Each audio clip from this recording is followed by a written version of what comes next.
So let us start with module 1, Introduction to Data Compression. So as we have seen the introductory part, let us revise what is data compression and why do we need it. So as stated, data compression is an art of science representing information in a compact form. We create this compact representation by identifying and using structures that exist in the data. Data can be the characters in a text file, numbers that are samples of speech or image waveforms, or sequences of numbers that are generated by other processes. So what is the need of compression? So you can say, what is the need of data compression? Since we are dealing with only data, I have covered only data here. The reason we need data compression is more and more of information that we generate and use in digital form in the form of numbers represented by bytes of data. And the number of bytes required to represent multimedia data can be used. For example, in order to digitally represent 1 second of video without compression, we need more than 20 MB or 160 megabits. The idea of compression by reducing the redundancy suggests the general law of compression, which is to assign short codes to common events and long codes to rare events. That means this is similar to Morse code. So they assign short codes to common events, the alphabets which are repeating mostly, we assign the short code, and the alphabets which assign very rarely, that we will assign with long codes. Compression data is done by changing its representation from inefficient to efficient. That means from long code to short code. What is the advantage behind this? Decrease storage space, time to transmit, and cost. So these are the advantages of data compression. Let us proceed with compression performance. The following are measures of performance of compression technique. First one is compression ratio. It is defined as size of output stream divided by size of input stream. So this is a mathematical representation of compression ratio, the size of output stream to size of input stream. A value when a compression ratio when we calculate, the value of 0.6 when it comes, what does that mean? So that means the data occupies 60% of its original size after compression. The compression ratio can also be called bits per bit, BPB, bit per bit. In image compression, it is BPB, stands for BPP, bits per pixel. In image it is pixel, in text it is bit. Next performance parameter is compression factor. Now we have seen ratio. What is the factor?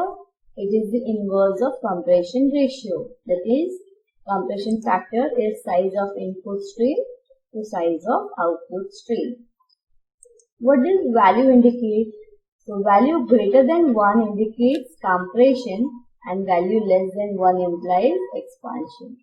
So here we say compression ratio should always have value less than 1 and compression factor always greater than 1 for compression. The value of compression ratio when it is greater than 1, it represents expansion. So in compression factor, the value if it is less than 1, that will imply expansion. Clear these two terms? The third parameter is compression gain. It is defined as the expression given here, 100 into log to the base e, reference size upon compressed size, where the reference size is either the size of input stream or size of compressed stream produced by some standard lossless compression method. Fourth one is speed of compression. It can be measured in cycles per byte. This is the average number of machine cycles it takes to compress one byte. This measure is important when compression is done special hardware. Other quantities such as mean square error and peak signal to noise ratio (PSNR) are used to measure the distortion caused by lossy compression of image and movies. So these two measures, mean square error and peak signal to noise ratio, are measured in image compression mostly, where we use lossy compression. The last parameter is relative compression. It is used to measure the compression gain in lossless audio compression methods such as MLP, Meridian Lossless Packing. This expresses the quality of compression by the number of bits each audio sample is reduced. So after these parameters, moving further to different types of compression techniques. So when we see types, there are mostly two types of compression, stating one is lossless and one is lossy compression. Lossless compression, this technique involves no loss of data. As the name defines lossless, that means no loss of information. The original data can be reconstructed exactly from the compressed data. It is used where the difference between original and constructed data is not tolerated. Higher compression ratios are generally not possible. Application is text compression, image processing, and medical satellite signal processing. So lossless, when I say a text, do I need a lossy compression in text? No, I cannot tolerate. Why? When we say, do send me money, and if there is a change during compression stating, do not send me money, do send, do not send, the word change, because of which you will have a transaction problem. So when it is a text compression, we will see we don't want any loss of information taking place. Whereas when we say lossy compression, this technique involves some loss of information, and data that has been compressed using lossy techniques generally cannot be reconstructed exactly. Higher compression ratios is possible using these techniques. So what is the application of this? So storage and techniques of speech video communication is important. So what is the application, you can say? Video compression. When we see a movie, it is in a compressed file. Actual file images are very clear, whereas when it has been compressed, the image quality has been blurred. But we neglect that. The main story behind it has been cleared out to us. So we give importance to what the factors, that is the movie, the scenes which has been shown on the screen. So the quality of the video or an image is not that important to us. The information which we are getting is important to us from that. So a lossy compression can be tolerated in image or a video compression.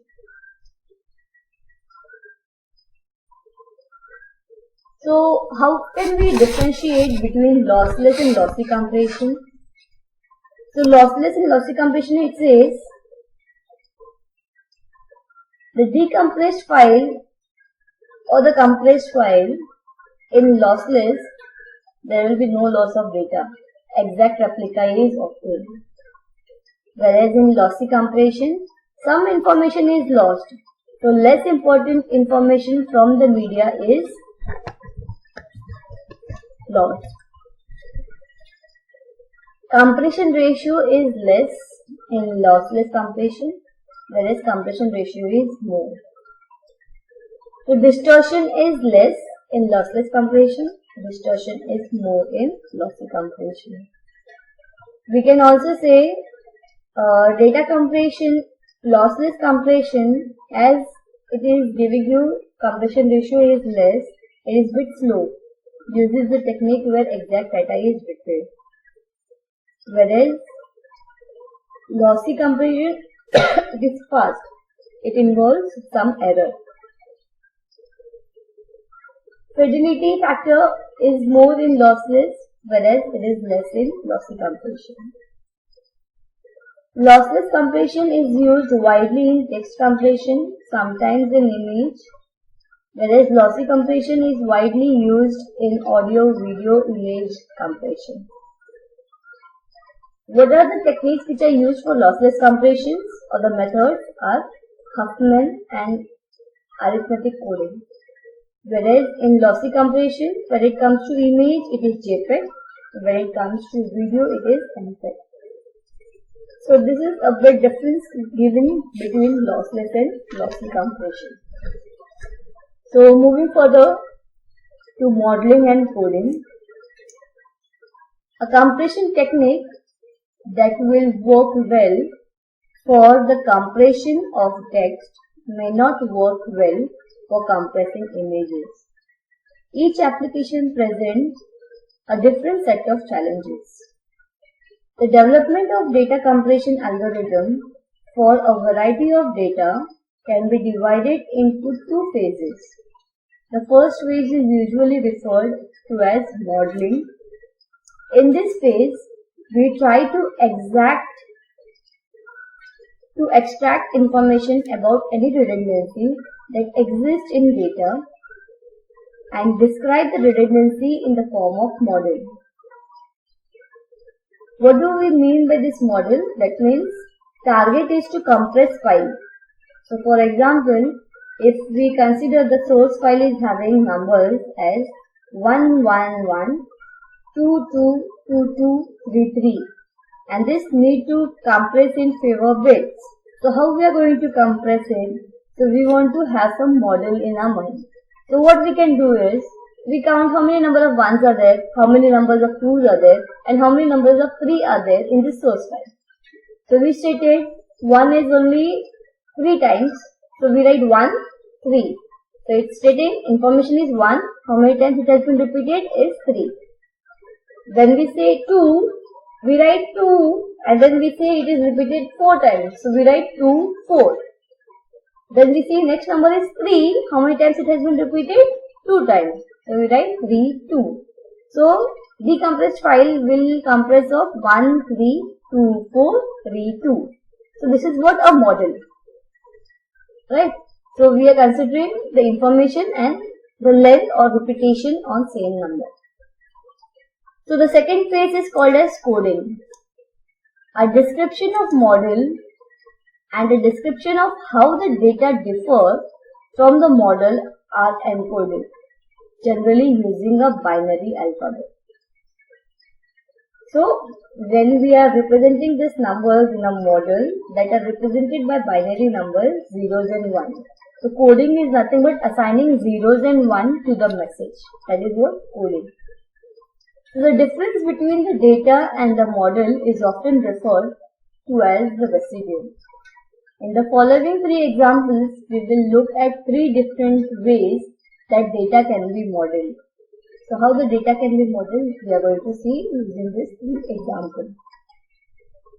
The first example, consider the following sequence of numbers x1, x2, x3. That means here we have stated 9, 11, 11, 11, 14, 13, 15, 17, 16, 17, 20, 21.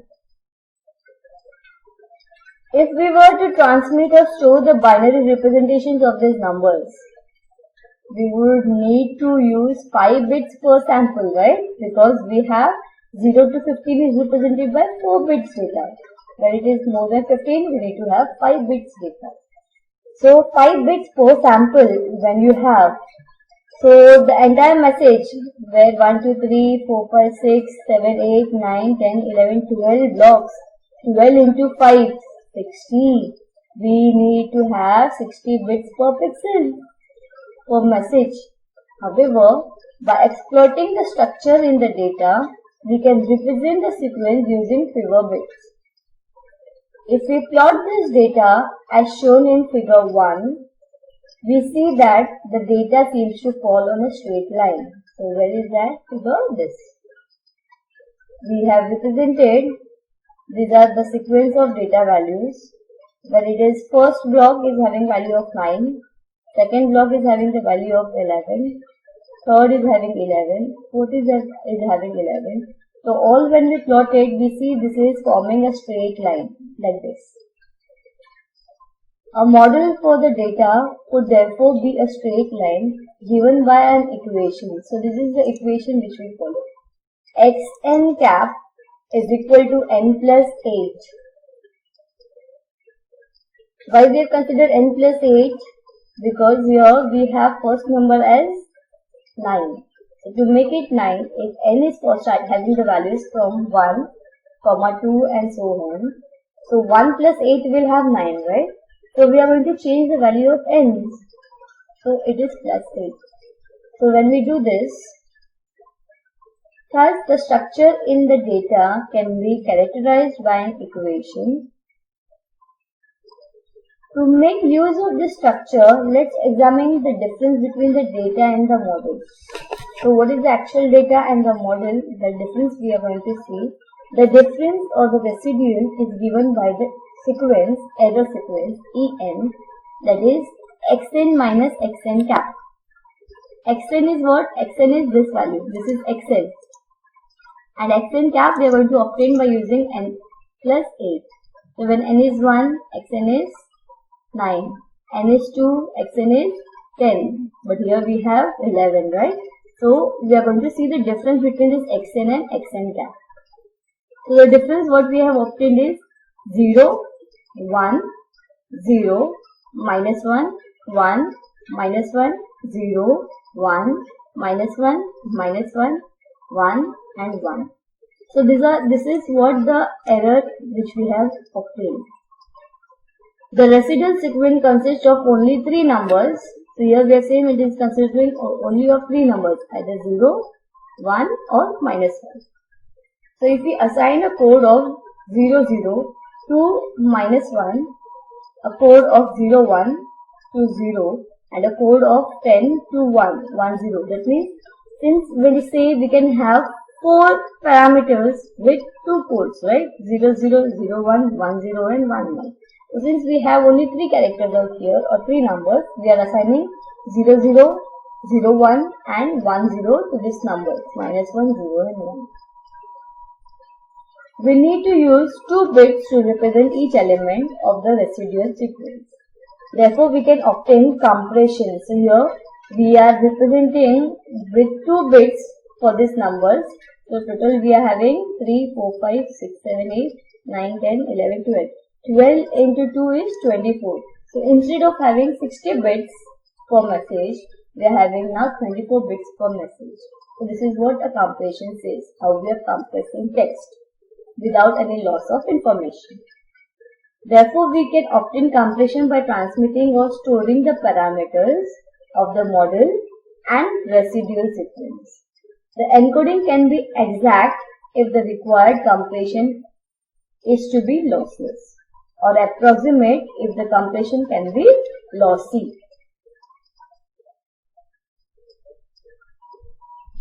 So second model will be explained using example 2. So here consider the following sequence of numbers So here now the sequence numbers are different, sitting 27, 28, 29, 28, 26, 27, 29, 28, 30, 32, 34, 36, 38. When we plot this, this is not following in the straight line, right? The sequence is plotted in this figure, and we can see this is not following in a straight line. The sequence does not seem to follow a simple law as in the previous case. However, each value is close to the previous value. Suppose we send the first value, then in place of subsequent values, we send the difference between it and the previous value. The sequence of the transmitted value would be. So now second model is stating, instead of using the simple task which we have done in the previous example, here we will transmit the first information, that is 27. Then we'll go on checking with the difference between second and first. That means 28 and 27. What is the difference? +1. So that +1 we have written there. Then difference between 29 and 28. Again it is +1. Then 28 and 29. So 28 minus 29 is -1. So here it is -1. Then 26 minus 28, -2. So this is how we are obtaining the difference between the previous values and the new values. Like the previous example, the number of distinct values have been reduced.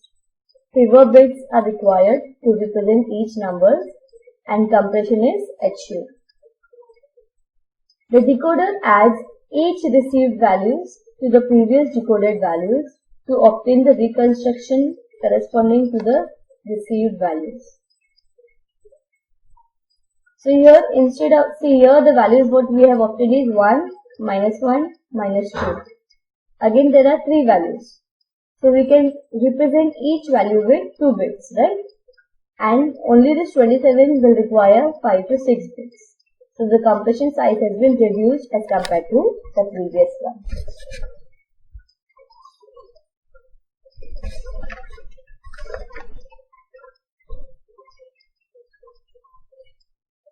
Last example 3. Suppose we have the following sequence: A/B, A/R/A/Y, A/R/A/N/B/A/R/A/Y. So this is what the sequence, big sequence has been given. How we are going to obtain the compression out here? And this is what called as statistical model is required, which is typically of all sequences generated by a source. Notice that the sequence is made up of 8 different symbols. Here we can see there are 8 different symbols: A/B, R, Y, N, F, right? A/B, R, Y, N, F, W. There are total 8 different symbols. So when there are 8 different symbols, we can represent each with 3 bits, right? We can represent each with 3 bits binary. When we represent each alphabet with 3 bit binary, we are going to have 3 into how many alphabets are there in this sequence? Say it is 25. So total sequence 25 into 3 will have 75 bits will be required here, right? So how to reduce this size, compression size? So let us see the table 1.1. Suppose we use the code shown in table. Notice that we have assigned a code word with only a single bit to the symbol that occurs most often. So here we are going to use an example of Morse code, where the alphabet which is repeating the most will be represented by single bit. Then the alphabet whichever has been repeated, like N and R are repeated. Say we can say if A is the alphabet which has been repeated 8 times, N and R are the alphabet which has been repeated 4 times, so that is represented by 3 bits. Then F, N, and Y are the alphabet which has been repeated 3 times. So that will be represented by 4 bits. Then W are represented 2 times. So this will be represented by 4 bits or 5 bits. So this is how we have represented. So if we substitute the codes for each symbol, we will use 106 bits to encode the entire sequence. As there are 41 symbols in the sequence, this works out to approximately 2.5 bits per symbol. This means we have obtained a compression ratio of 1.16:1. We will study how to use statistical redundancy of this sort in next modules. When dealing with text, along with statistical redundancy, we also see redundancy in the form of words that repeat often. We can take advantage of this form of redundancy by constructing a list of these words and then represent them by their position in the list.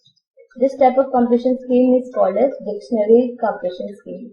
We will study this schemes in next chapter. So it is dealing with dictionary schemes to nothing but statistical model. So we'll stop here. Thank you.